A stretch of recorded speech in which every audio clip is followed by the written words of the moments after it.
ஹே தங்கம்ஸ், hope you all doing good. So இன்றைக்கி நம்ம என்ன பார்க்க போகிறோம்னா சங்கராந்திரி வருதுல. ஸோ எங்கள் வீட்டில் அதிரசம் பண்ண ஸ்டார்ட் பண்ணிட்டாங்க. ஸோ இங்கே வந்துட்டு அரிசி வந்துட்டு 1 கிலோ எடுத்துகிட்டு ஒரு 24 hours வந்து ஊற வச்சுட்டு நெக்ஸ்ட் டே வந்துட்டு நல்லா கிரைண்ட் பண்ணிவிட்டு இந்த மாதிரி ஜல்லியில் பிடிச்சி வச்சுக்கணும். பிடிச்சி வச்சுட்டு 2 times பண்ணணும். இதை ஃபஸ்ட் டைம் பண்ணிவிட்டோம். செகண்ட் டைம் வந்து திருப்பி பேப்பரில் வந்துட்டு நல்லா இது பண்ணி பேப்பரில் வச்சுக்கணும். அதுக்கப்புறம் வந்துட்டு இந்த இதுக்கு வந்து 1 கிலோ அரிசிக்கு 780 grams வந்துட்டு நான் ஜாக்ரி எடுத்திருக்கேன்.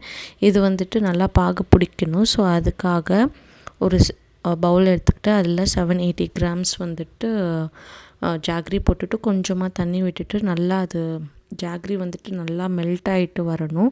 ஸோ எல்லாமே மெல்ட் ஆகிட்டு நம்ம அப்படியே விடக்கூடாது, கொஞ்சம் கொஞ்சமாக கிளறிட்டே இருக்கணும். இந்த ஸ்டேஜ் வந்ததுக்கப்புறமா ஆஃப் பண்ணிவிட்டு ஃபில்டர் பண்ணி எடுத்துக்கணும். ஏன்னா அதில் வந்து மண் கல் ஏதாவது இருக்கும் இல்லையா. ஸோ அதனால் வந்து ஃபில்டர் பண்ணி எடுத்துக்கணும். ஃபில்டர் பண்ணி எடுத்துக்கிட்டு இங்கே பார்த்திங்கன்னா இந்த மாதிரி நல்லா பாயில் ஆகி நல்லா சுண்ட இந்த மாதிரி வரணும். அது எப்படி நம்ம பார்க்கணுன்னா, ஒரு பவுலில் வந்துட்டு வாட்டர் எடுத்துக்கிட்டு அந்த ஜாக்ரி வந்து உருண்டையாக வரணும் நம்ம போட்ட உடனே அந்த பாகு. ஸோ இதுதான் கரெக்டான கன்சிஸ்டன்சி. அதுக்கப்புறமா எடுத்து வச்சுட்டு நம்ம ஜல்லியில் பிடிச்சி வச்சோம்ல மாவை, அந்த மாவை எடுத்துகிட்டு கொஞ்சம் கொஞ்சமாக தான் எடுத்து போடணும். ஃபுல்லாகவே அப்படியே போட்டுறக்கூடாது. கொஞ்சம் கொஞ்சமாக எடுத்து போட்டு கிளறணும் நல்லா. இந்த ப்ராசஸில் நம்மளுக்கு வராது சொல்லிட்டு அம்மா தான் எல்லாமே பண்ணிகிட்டு இருந்தாங்க. ஸோ அந்த மாதிரி நல்லா கெட்டியாக வந்து கிளறணும். ஏன்னா இது ஆறி போயிடுச்சுன்னா அந்த ஸ்டிக்னஸ் வந்து வராதுன்னு சொன்னாங்க. ஸோ இந்த மாதிரி அது சூடாக இருக்கும் போதே நல்லா வந்துட்டு கலந்துகிட்டே இருக்கணும். ரெக்வயர்டு ஃப்ளார் எடுத்துகிட்டு ஸோ இந்த மாதிரி கலந்து முடிச்சிட்டோடனே கொஞ்சம் கொஞ்சமாக நெய் வந்து போடணும். ஸோ நான் இங்கே உங்களுக்கு தேவைப்பட்டால் ட்ரை கோகோனட் இருக்குது இல்லையா, அது வந்து நல்லா ஏலக்காய் பவுடரு, கோகோனட் நல்லா மிக்ஸி பிடிச்சி வச்சுட்டு இதில் வந்து நம்ம வந்து ஆட் பண்ணிக்கலாம். ஸோ இந்த மாதிரி கன்சிஸ்டன்சி வரணும். ஸோ ரொம்ப ஃப்ளோயிங்காகவும் இருக்கக்கூடாது, நம்மளுக்கு ஃபிங்கருக்கு வந்துட்டு அந்த மாவுலாம் ஒட்டாமல் இருக்கணும். ஸோ இதுதான் அதனோட கன்சிஸ்டன்சி. ஸோ அதுக்கப்புறமா வந்துட்டு இங்கே நெய் போட்டால் ரொம்ப சாஃப்டாக அந்த நெய் ஃப்ளேவரோடு சாப்பிட நல்லாயிருக்கும் சொல்லிட்டு நெய் போட்டுட்டு அப்ளை பண்ணிட்டோம். ஸோ இங்கே வந்துட்டு ஒரு பாலித்தீன் பேப்பர் எடுத்துகிட்டு ஃபஸ்ட்டு ஆயில் வந்து அப்ளை பண்ணி வச்சுக்கணும். இந்த ஆயில் எதுக்குன்னா நம்ம உருண்டை பிடிச்சிட்டதோ இந்த மாதிரி போட்டு வச்சுக்கணும்.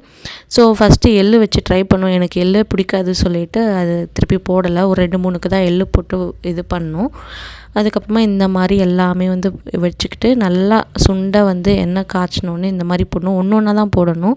ஸோ இந்த மாதிரி பாயில் ஆகிட்டு வரும். ஸோ அப்போ வந்துட்டு என்ன பண்ணணுன்னா 2 ஜல்லடை அடிச்சுட்டு ஃபஸ்ட்டு 5 seconds இந்த சைடு, செகண்ட் 5 seconds இந்த சைடு எடுத்துகிட்டு நல்லா இந்த மாதிரி ப்ரௌன் கலர் வந்தோடனே அந்த ஜல்லிடையில் வந்துட்டு அந்த கரண்டியில் எடுத்துட்டு நல்லா ப்ரெஸ் பண்ணணும். ஸோ அப்போ அந்த எக்ஸஸ் ஆயிலெலாம் வந்துட்டு போயிடும். ஸோ அம்மா காட்டுறாங்க பாருங்கள், அந்த மாதிரி தான் நம்ம வந்து ப்ரெஸ் பண்ணணும்.